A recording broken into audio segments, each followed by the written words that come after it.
Coming up on This Week, Next Week, trainer Michael Freedman joins us after a huge Saturday, claiming both Group 3 Breeders' Plate and the Group 1 Darley Flight Stakes. Plus, we look ahead to another big weekend of racing. Hello, I'm Ray Thomas and welcome to This Week, Next Week after what was a fabulous Epsom day at Royal Randwick, and we look forward to Hill Stakes Day this Saturday at Rosehill Gardens. Corey Brown with me, and what a day it was at Randwick. Corey, the track played beautifully, played fast, and we saw some absolute stars. All the boxes were ticked there on the weekend. The crowd was big, the track was great, it was fair. And the racing, the horses, they were terrific. You think of Apocalyptic was brilliant. Yep. Briasa was excellent in the Premier. Autumn Glow, how good is she? We don't know. Metropolitan was a terrifically competitive race. It all sets up for the Everest on October 18. It's great. I can't wait for Everest Day. Exactly. Let's get stuck into our replays because it was also the opening day of the two-year-olds on Saturday. We saw the Breeders' Plate, the first running of the two-year-olds, and James Harron owned. Michael Freedman trained Incognito. Lovely colt, won well. He's a ripper, Ray, and we'll talk about it later on in the show, but just the way these horses are educated, how they're racing their first go ever. But he's an absolute beauty. Looks like he's got good improvement in him. You can see he's still a little bit green, but just a really nice win. To your point, remember the old days, two-year-olds would run off on the home turn. Oh, mate. The barrier trials were mayhem sometimes, and at their first races, you don't know how they're going to. But you're right, they're so professional. They are, and it's a credit to the breakers before they even get to the trainers. So it's great. The other two-year-old division, of course, the Gilgai Stakes for the filly and Billy Sorry and Gay Waterhouse and Adrian Bott always have such a strong team of two-year-olds, and they got the job done in the Gilgai with a tough little filly called Sheiky. Yeah, she only just lasted. It was a narrow margin, but there's some really nice horses in there, Ray. They were a little bit behind the Colts and Geldings. They were sort of a lot newer around the enclosure. You could hear a couple of them winning and stuff like that. But this horse has got good improvement. She had hair hanging off her everywhere. She's not anywhere near ready in the coat. But not a big filly. No, not much of her. I think she'll grow. She's only 2, but it's just a good, nice win. I thought the third horse was good, Maz Vingo from the Bjorn Baker good, stable. coming from back where it did. Yeah, really nice effort. The first of the Group 1s on Saturday was for the 3-year-old fillies, the Flight Stakes, and this is an absolute star, Apocalyptic. Just her 4th career start. She's won the Furious, she's won the T-Rose, and now she's a Group 1 Flight Stakes winner. It was a great ride by Tommy. A lot of people wouldn't have noticed, but down the back he was going to blend in, and then within the law, Jason Collett got up underneath him. Jason actually wanted to be in front of Tommy, but he ended up landing directly behind her. But Tommy sort of snuck up underneath one, got into one off the fence, parked outside lead. Oh,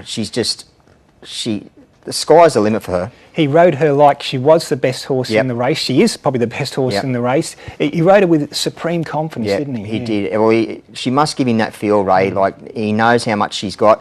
I'd love to see something really out in front and for her to chase it down, because she's sort of getting there and she's floating around, so she's still learning. When you're a jockey, you must have the best feeling in the world when you come up the rise at Randwick and you have a sustained look over your shoulder, which Tommy did.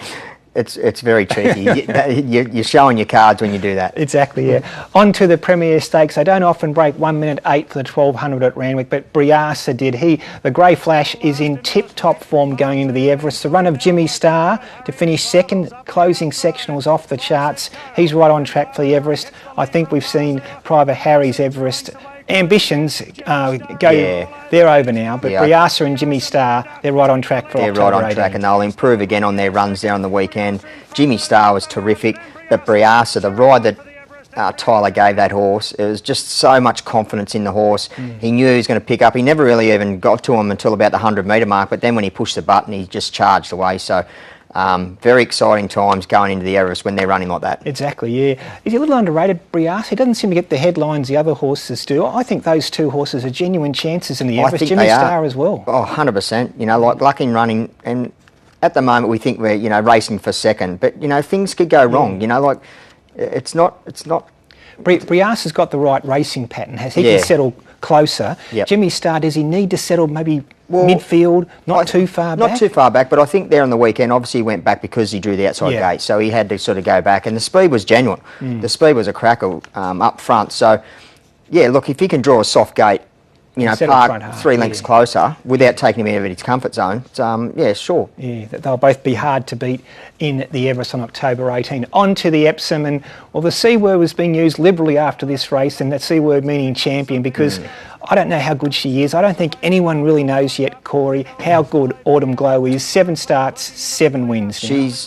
She's brilliant. That was another great ride there, like you said, about Tommy and Apocalyptic riding it like the best horse. Kane McAvoy there on the weekend, because Kieran is a bit of a gentleman on and off the track. He is a gentleman, and he needed to grit his teeth and really ride that filly and get her into the spot and ride the race after that, and he did that. To that first turn, they were still keeping him 3 wide, but Kieran, they done everything to beat him. They done everything possible to beat him, and they couldn't keep going and getting underneath him and making him work even more. They would have destroyed their own chances, but she, for a fleeting moment, top in the straight when she lost the bridle, when fully lit, let rip. She lost the bridle, but I just love once she got up underneath Kieran McAvoy and grabbed the bridle again, how well she done it through the line. She's a superstar. There was a quote from Chris Waller, said she's no different to any other horse until the pressure goes on, then she just keeps going. Yeah, the afterburner's going. Yeah, she just responds. She's so good. On to the Metropolitan. This looked like the charge of the Light Brigade halfway down the straight, Corey, but Robbie Dolan on Royal Supremacy for Adrian Bloodstock and Kieran Maher came off a good run at Newcastle. Lightweight wins the Metropolitan. Yeah, it was interesting to hear Robbie Dolan's comments after the race saying it's the strongest horses he's ever ridden. If he can sort of improve with that and harness a little bit of that energy and speed, if he runs 2 miles, he'll run it for sure. He'll run it for sure. Like, he is strong through the line, and to imagine what he's done to himself by pulling so hard, taking that that energy out of himself. If he can relax over 2 miles, he's going to be a nice horse. Taking nothing away from the winner, he deserved that win. But the other Australian Bloodstock stayer, the top weight, Vauban. Oh, I should have won. He's a horse that needs room. What a run! And it was so noticeable through the line, Ray.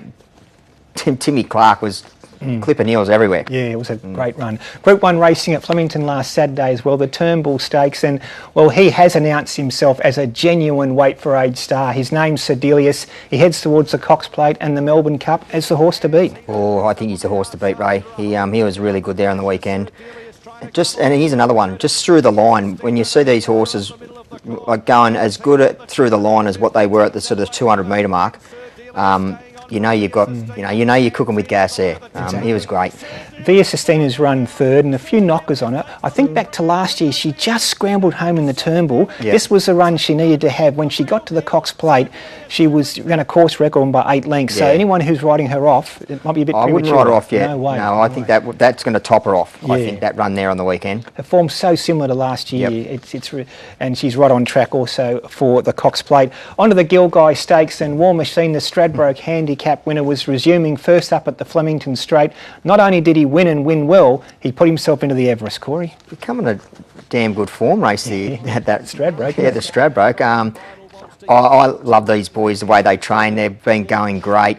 The Hayes boys, great ride. Blake Shin, he's a terrific rider. I reckon he's riding probably in career best form. That's very, very hard to say because he's been doing so well the last 18 months, 2 years, but he's riding well. What a win. He does, That horse has similar form to Private Eye back in 2022. Stradbroke through the Gilgai. He was just beaten unluckily in the Everest, but this horse is absolutely flying, War Machine. And he's airborne. 1,200 metres Everest? Oh, I'd love to see it and take their dad on for sure. Like, I reckon he's right up to it. Well, Corey, our next guest had a terrific day at Royal Randwick on Saturday. Trainer Michael Freedman joins us on This Week, Next Week. Michael, good evening and congratulations on a great day for the stable last Saturday. Yeah, thanks, Ray. Good evening. Evening to Corey as well. It was a terrific day. It's been a great few weeks, so hoping it can continue for a little while longer. Yeah, the stable is absolutely flying, and it was great to see the hard work rewarded with a Group 1 win from Apocalyptic, who has just stormed through the grades this spring.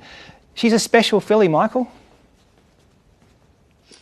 Yeah, she is. As I said on Saturday, Ray, it's you spend a long time and many hours and going to sales and whatnot trying to sort of find these types of horses, and I think for her to be able to do what she's done in such a short space of time has been quite remarkable. So, I think hopefully, we can still even be sort of looking forward to to what she might be able to do in the autumn once she's had another nice break. Get back to a performance in a minute, Michael, but do you think early days with the hiccups that she had and not, going to the races, do you reckon that's helped her career? No doubt, Corey. I think, it was a bit deflating at the time not to be able to press on with her because, as I've said a few times, we sort of felt she was probably our number one seed for the slipper, but it wasn't to be. But I certainly think, with the benefit of hindsight, just being able to give her that lovely 8 or 9 weeks off that she had, give her a nice steady build up into the spring has been the making of her this time around. So, I guess sometimes those things can happen at the time they happen. You sort of think the world's falling in, but with the benefit of hindsight, it was probably the best thing that could have happened. It was a great ride there by Tommy because he drew slightly tricky, but going down the back he was going to be posted 3 deep and he snuck up underneath Adam Hieronymus and just forced his way into the to the one-off position and to sit outside lead. But I don't want you to sort of rate her or anything like that, but how excited are you about her? Oh, it's about as exciting as I've ever been about one, since I've gone out on my own, even back in the days in Singapore and then moving back here. So, I think it's, a bit rare to see horses be able to do what she's done, as I said, in such a short space of time. And, hopefully with a little bit more maturity under her over the next sort of 6 months, who knows, we could see her running in possibly in weight for age races or some of those big handicaps. So yeah, I'm very excited about it, that's for sure. Well, what does the future hold, Michael, particularly in the spring? Do we see her again? And then long term, what sort of races are you thinking in autumn for Apocalyptic? Yeah, look, the first answer is at this stage, most likely looking at heading on to the 1,000 Guineas at Caulfield Saturday week. I've been sort of mulling it over the weekend and, she's pulled up so well and, there are only 3 sort of once and, she gets to race against her own age group and her own sex. So over the mile at Caulfield, probably that aspect of it's a little bit of a worry. As I've said to you before, Ray, I've got a bit of a phobia about Caulfield with Sydney horses for the first time. But if we do, plan to go ahead, she'll probably go down there later this week and maybe even have a look around Caulfield next Tuesday. And in terms of the autumn, look, there's lots of nice races. The Surround would be one race that sort of springs to mind. And if she was in really good form, then I'd, maybe even a Doncaster or something. Not just the horses get lost around Caulfield too. A lot of jockeys get lost around that track. But Apocalyptic, what did you think? Mate, he's a ripper to look at. She's a big physical type, Corey. She was that sort of size almost when she was a yearling when we bought her, but she was just a big sort of skinny girl at that stage, whereas now she's really started to fill into that frame. So there's certainly plenty of her. But I've just loved watching how much her racing manners have improved in that short space. I think she was a little bit on the bridle there, even in that 1,200 metre race in the Furious first up, but then the T Rose where she relaxed really well, and then on Saturday where she was happy to sort of roll forward. And as you said, Tommy sort of had to use her a little bit to get to that spot, but then as soon as he sort of asked her to come back underneath him, she did. So it just, adds another sort of string to her bow, I guess, that she's learning to race the right way. Yeah, she's so adaptable, and of course physically she's got so much more improvement to come, as does your 2-year-old colt, Michael Incognito, who won the Breeders' Plate, and he's got terrific racing manners for a horse essentially having his first start. And I love the way he responds under Tommy Berry when he pressed the so-called button at the top of the straight, Michael. Yeah, look, he's a colt that's always shown us a bit. Sort of didn't have him screwed right down for those trials the other day. I sort of wanted to try and see that trial bring him on, if anything. And, I went away from those trials that morning feeling very happy with how he went and knowing that there was a little bit more improvement to come. He did a few things wrong in the trial and wanted to sort of lay in a bit and had a look at the horses inside him a bit. And I think he still did a little bit of that on Saturday. But there's no question he's got a lovely turn of foot, and I thought Tommy got him into a perfect spot with plenty of speed on up front. And when I saw him coming up the rise with plenty of horse under him, I thought, well, he's going to be somewhere in the finish, but he let down really well. That's the thing about 2-year-olds. We were talking about this the last couple of weeks. They're so well educated now. Years ago, you had to jump, find the fence, be up on speed. But you see them nowadays, they're coming from back, they're weaving their way through. They're racing like they've had half a dozen or even more race starts under their belt their first go. Yeah, you're right, Corey. I completely agree. I think part of that, is that particularly here in Sydney, I think, there is a fair old emphasis on our 2-year-old racing and, getting them ready for Magic Millions potentially in January. So, most of the, 2-year-old stables per se would probably have them in 2, 3, sometimes even 4 preparations before they get to the races, even if that's just for a couple of weeks look around and then doing a little bit more next time around. But and the breakers do such a fantastic job with them these days too. By the time they get to the trainers, I find anyway, they're so well educated already. It's really just a matter of showing them, I guess, a little bit about how to be a racehorse, because the rest of the hard stuff's been done. Well, I think you're doing a pretty good job getting them there, Michael, that's for sure. Michael, the last horse to win the Breeders' Plate Golden Super Double carried the same colours as your 2-year-old Incognito, and that was Capitalist back in 2015-16. He went via the Magic Millions after the Breeders' Plate. I know Incognito is eligible for the Magic Millions. Have you had more of a think about that with James Harron as to which way you'll go now with the colt? Yeah, look, James and I had a good chat yesterday. And as tempting as it would be to sort of try and go down that path, my preference was to sort of give him a little bit of time off. He put up a wee bit shin sore in one shin on Sunday morning, which doesn't surprise me, being a 2-year-old this time of year. So we both agreed that it was probably the right way to go, is to give him a nice break while we can. And then have him back in work and ready to build up, hopefully, for a good autumn. So he'll go to the paddock probably tomorrow, and look to have him back in sort of just before Christmas, and, as I said, start to head towards the autumn. Well, he's certainly done his job for the spring, winning the Breeders' Plate. You almost had a feature race hat-trick on Saturday, Michael. Ruination in the Dulcify was really good. Might have bumped into a fair horse called Attica, but that was Ruination's first defeat in 3 starts. I think he probably gained admirers with that effort on Saturday, Michael.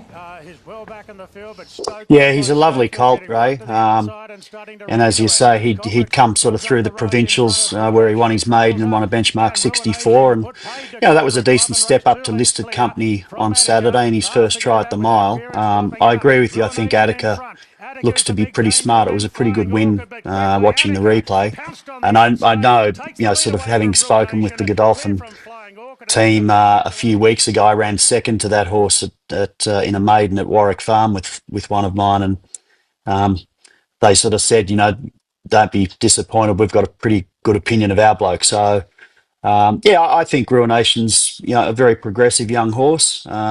He may press on to a race like the Calendar Presnell, or we may look at something in Melbourne for him. But I think, with a bit of a break under his belt at the end of this prep, I'd be excited to sort of see where he could get to in the autumn.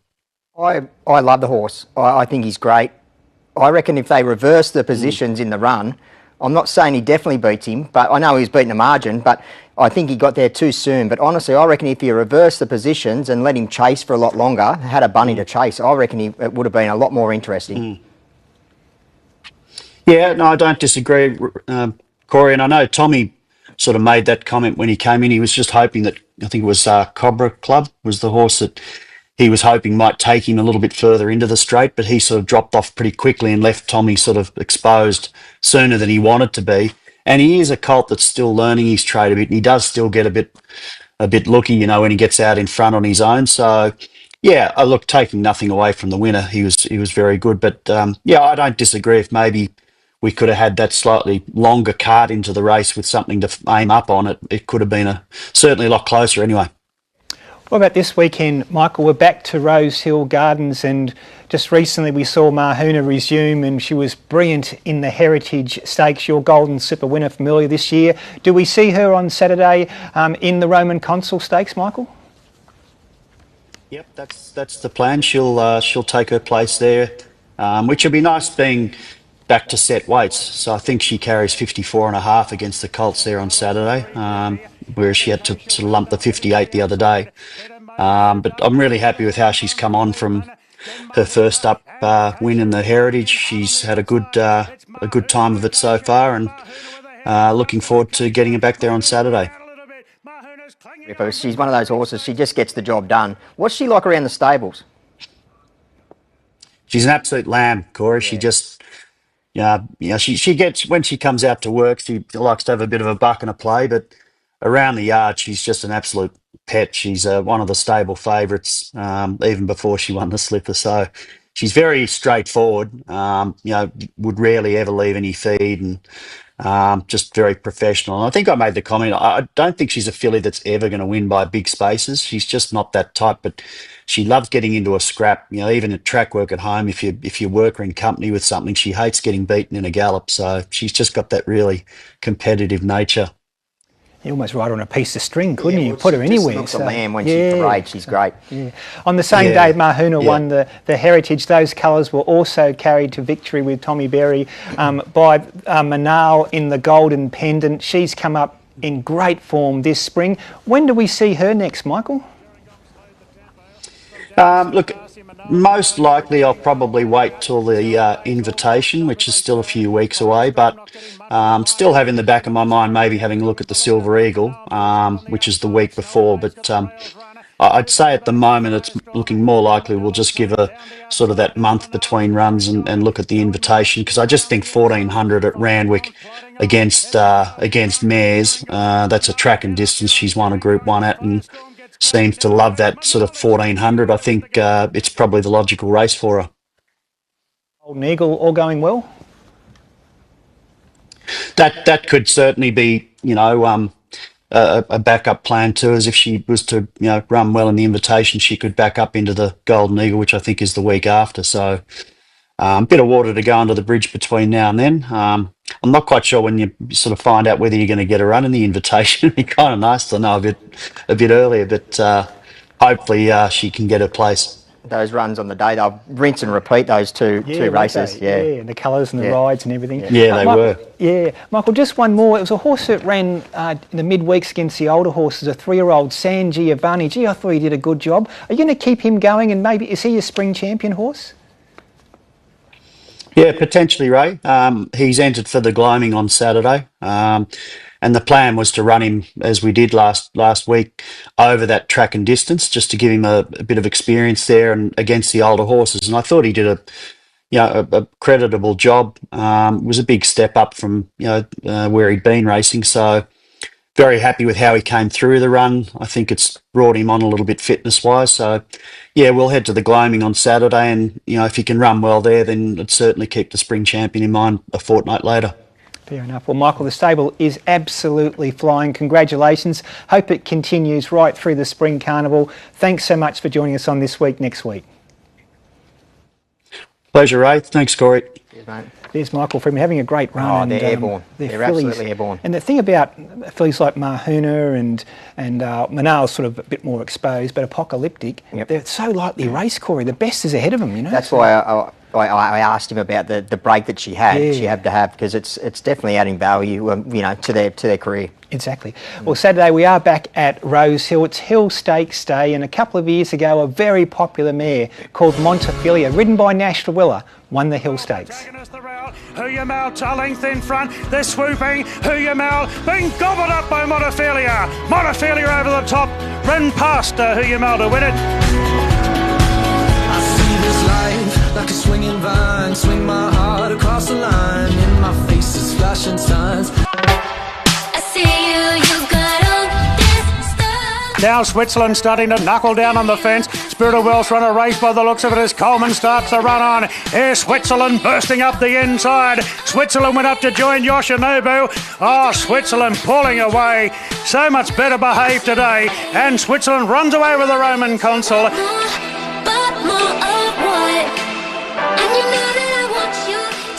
That was Nashville again, this time on Switzerland winning the Roman Consul Stakes at Rosehill last year. Of course, Switzerland trained on to win the Group 1 Coolmore Stud Stakes at Flemington later that spring. Well, to get the odds on the Roman Consul Stakes this weekend and all the other feature races, Tab's Tim Ryan joins us. Tim, good evening. Good evening, Ray. Yeah, really looking forward to another big day of racing ahead at Rosehill on Saturday. The feature on the card is the Hill Stakes, and Lindemann put up a $2.80 favourite this morning. Good money for him, $2.80 into $2.50. Attrition, also an early firm there, 8 into 6 money. Faulkner Park, 15 into 8, and Kingswood, 11 into 8. So plenty of early action in the Hill Stakes for Saturday. The Allen Brown, worth $1.5 million, and the best backed runner for Saturday has been Miss Rumbini, $6 into $4 for the Mick Price mare. She heads up the highway to take on the Sydney Siders. Firestorm, 8 into 6, has seen a little bit of support, as has Headley Grange, 11